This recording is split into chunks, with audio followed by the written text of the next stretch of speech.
हमारा समाज काफ़ी एडवांस हो चुका है। यहाँ पे पढ़ी लिखी लड़कियों को अपना जीवन साथी चुनने का पूरा अधिकार है। संविधान ने भी बालिग होने के बाद अपनी स्वेच्छा से लड़की हो या लड़का सभी को अपना लाइफ पार्टनर चुनने का अधिकार दे रखा है। अब रही बात धर्म की, तो ये एक ऐसा विषय है जिसके बारे में कोई टिप्पणी की ही नहीं जा सकती। किसका दिल कहाँ लग जाए, किसके साथ लग जाए और उसमें कितनी मर्यादाएं, कितनी सीमाएं टूट जाएं, ये कुछ कहा नहीं जा सकता।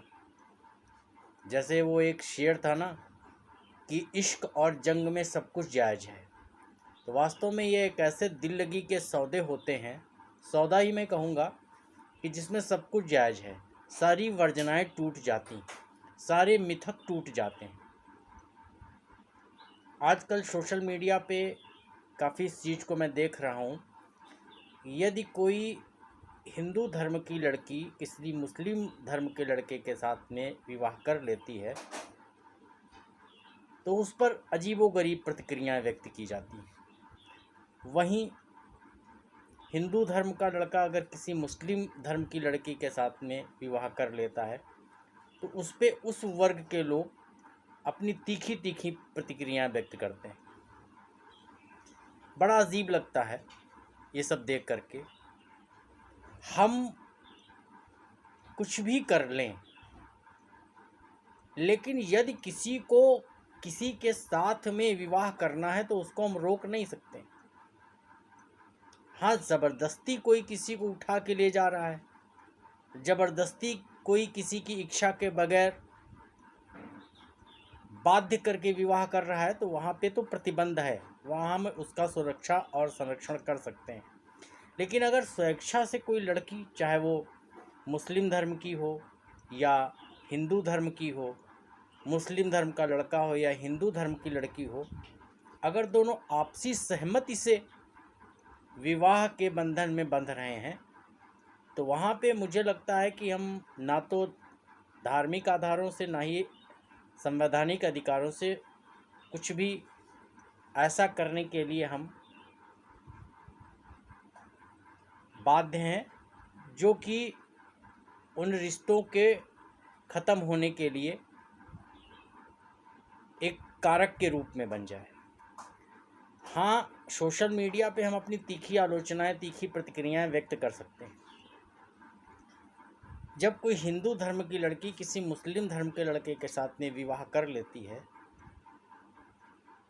तो उस पर हिंदू धर्म के व्यक्तियों को बहुत बुरा लगता है और ऐसी तीखी तीखी प्रतिक्रियाएं जो कि पूरी तरह अमर्यादित हैं वो फेसबुक इत्यादि सोशल मीडिया पे व्यक्त की जाती हैं।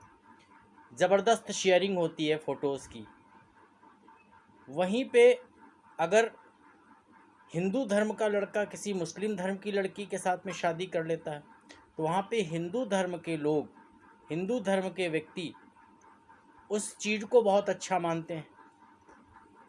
वहीं यदि मुस्लिम धर्म का लड़का किसी हिंदू धर्म की लड़की के साथ में शादी कर लेता है तो मुस्लिम धर्म के लोग उसको बहुत अच्छा मानते हैं, प्रमोट करते हैं। तो भाई ये जो प्रमोशन है इस तरीके का, ये बंद होना चाहिए।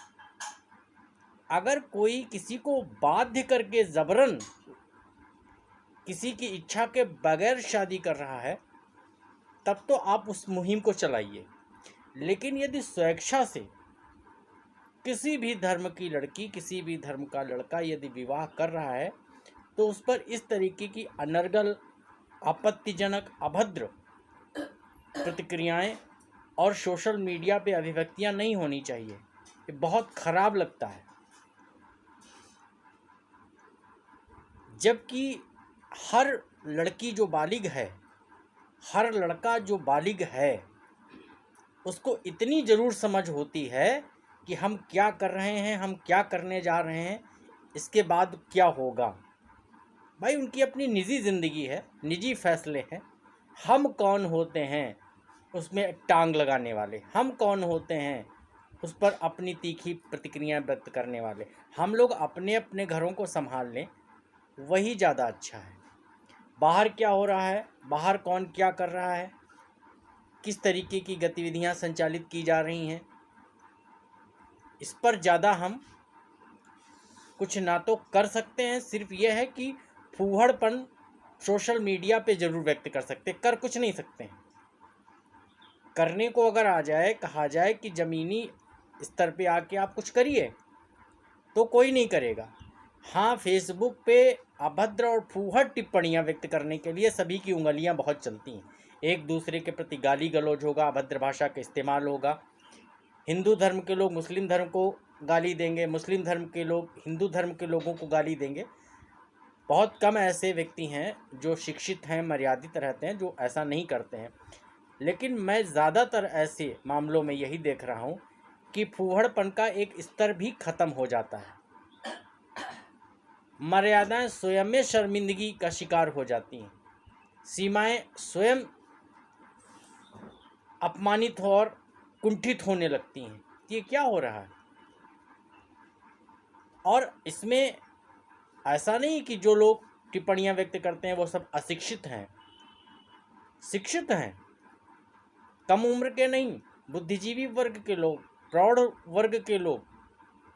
ये कोई ऐसा नहीं कि किशोरावस्था के लोग ही इस तरीके का काम कर रहे हैं। बहुत ही ठीक ठाक स्तर के लोग भी इन सब चीज़ों में शामिल हैं। तो सीधी सी बात है कि सोशल मीडिया पे आपत्तिजनक, अभद्र और फूहड़पन का इस्तेमाल ना करते हुए उसका एक सही सकारात्मक तरीके से प्रयोग किया जाए, तभी मुझे लगता है कि सोशल मीडिया का सही जो उद्देश्य है वो सफल होगा। अन्यथा एक दूसरे धर्मों के प्रति विरोध की भावनाएं बढ़ती चली जाएंगी। और ये जो हमारे यहाँ एक गीत था कि मजहब नहीं सिखाता आपस में बैर करना, हिंदी है हम वतन है हिंदोस्तां हमारा, ये कभी सफल भी हो पाएगा।